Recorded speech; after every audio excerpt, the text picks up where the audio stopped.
Airport पर Delhi Pune Vistara flight में बम मिलने की धमकी मिली है। एयरपोर्ट पर आइसोलेशन वे में विमान का निरीक्षण चल रहा है। सभी यात्रियों को उनके सामान समेत सुरक्षित उतार लिया गया है। जीएमआर कॉल सेंटर को आज फ्लाइट में बॉम्ब होने की कॉल मिली थी और इस धमकी के बाद सभी यात्रियों को सुरक्षित बाहर निकाल लिया गया। आपको बता दें, फ्लाइट विस्तारा की है। दिल्ली एयरपोर्ट से उड़ान भर के पुणे जाने वाली थी। दिल्ली से पुणे जाने वाली फ्लाइट में बॉम्ब मिलने की धमकी मिली और इस कॉल के बाद इस वक्त जांच चल रही है। हालांकि यात्रियों को थोड़ी परेशानी जरूर हो रही है। जिन यात्रियों को पुणे जाना था उन सभी को अभी फिलहाल सुरक्षित निकाल लिया गया है। आइसोलेशन वे में विमान का निरीक्षण चल रहा है और जांच लगातार जारी है और सभी यात्रियों को अभी सुरक्षित निकाल लिया गया है। उनका सामान जो है वो भी बाहर निकाल लिया गया है। यात्रियों के सामान की भी चेकिंग हो चुकी है और इसी के साथ जीएमआर कॉल सेंटर को आज ही दिल्ली से पुणे जाने वाली फ्लाइट में बम होने की सूचना मिली थी। अब यह कॉल कोई फर्जी कॉल थी, कोई प्रैंक कॉल थी या वाकई इस सूचना में कोई दम है, यह जांच लगातार जारी है। आप देखिए यहां पर जो लोग मौजूद हैं, जो खासतौर पर एयरपोर्ट के सिक्योरिटी का ध्यान रखते हैं, उन सभी की ओर से लोगों के बैग खंगाले जा रहे हैं, खासतौर पर जो इस फ्लाइट में ट्रैवल कर रहे थे। और आपको बता दें कि यह फ्लाइट दिल्ली के इंदिरा गांधी इंटरनेशनल एयरपोर्ट से पुणे के एयरपोर्ट की ओर जाने वाली थी, यानी दिल्ली टू पुणे फ्लाई करने वाली थी। फिलहाल फ्लाइट कैंसिल हो चुकी है। फ्लाइट का आइसोलेशन वे में इस वक्त जो कहेंगे कि जांच पड़ताल है या जो निरीक्षण है, जो जायजा लेना है, वो काम इस वक्त चल रहा है और विस्तारा की ये फ्लाइट है, ऐसी जानकारी मिल रही है। तो विस्तारा की दिल्ली से पुणे जाने वाली फ्लाइट फिलहाल नहीं जा पाई है और फ्लाइट की जांच चल रही है। जीएमआर कॉल सेंटर पर जब कॉल आया तो उसके बाद ये सूचना मिलने के बाद अचानक से वहां पर मौजूद सिक्योरिटी एक्टिव होती है और सक्रियता के साथ सभी यात्रियों को फ्लाइट से बाहर निकालती है।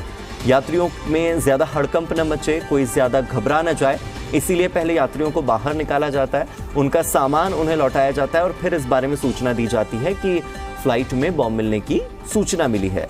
यात्री घबराए ना, इसीलिए उन्हें बाहर निकाल लिया गया है। हालांकि यात्रियों को शुरुआती दौर में ये जरूर लगा कि उन्हें असुविधा हो रही है, उनकी फ्लाइट अचानक से कैंसिल क्यों हो गई, लेकिन बाद में उन्हें ये सूचित कर दिया गया, उन्हें ये जानकारी दी गई कि विस्तारा की दिल्ली से पुणे जाने वाली फ्लाइट में बम मिलने की कॉल मिली है। ये सूचना कहां से मिली है, किसने दी है, जिस व्यक्ति ने ये सूचना दी है उस तक पहुंचने की कोशिश भी की जाएगी। मेरे सहयोगी राजू राज जुड़ गए हैं ज्यादा जानकारी के साथ। राजू, जिस व्यक्ति ने कॉल की है, क्या इस व्यक्ति की पहचान हो पाई है? ये एक प्रैंक कॉल है या वाकई इस बात में, सूचना में कोई दम है, ये जानने की भी कोशिश हो रही है या अभी केवल आइसोलेशन वे में केवल विमान की ही जांच चल रही है? और कितनी देर पहले ये कॉल आई, कितनी देर पहले यात्रियों को बाहर निकाला?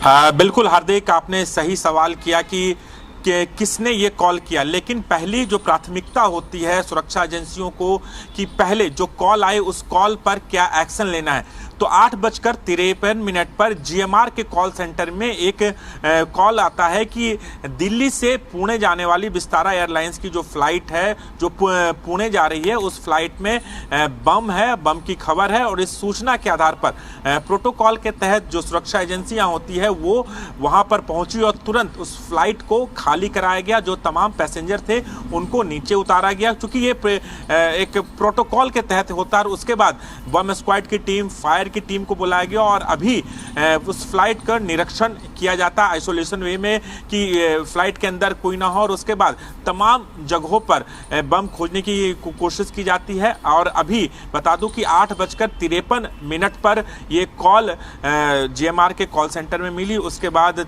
एजेंसियां हरकत में आई, लेकिन फिलहाल लगभग 2 घंटे का वक्त हो चुका है, अब तक कुछ बरामद नहीं हुआ। लेकिन आधिकारिक तौर पर इसकी पुष्टि नहीं की गई कि क्या ये जो कॉल आया था ये एक हॉक्स कॉल है या फिर वाकई कोई संदिग्ध वस्तु वहां पर थी।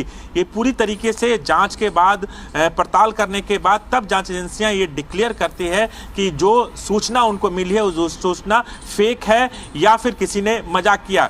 उसके बाद जांच एजेंसियां जांच करती है कि जिस नंबर से कॉल आया, इस कॉल को किसने किया, उस शख्स के पास ये जानकारी कहां से मिली, तो तमाम ये प्रोसीजर है, एक जांच का दायरा होता है और उसी के तहत जांच एजेंसियां जांच करती है। लेकिन जो पहली प्राथमिकता है कि कैसे अगर उस विमान में यात्री हैं तो उन्हें पहले सुरक्षित बाहर निकाला जाए। जो पैनिक सिचुएशन होता है उस सिचुएशन को पहले कंट्रोल करने की कोशिश की जाती है।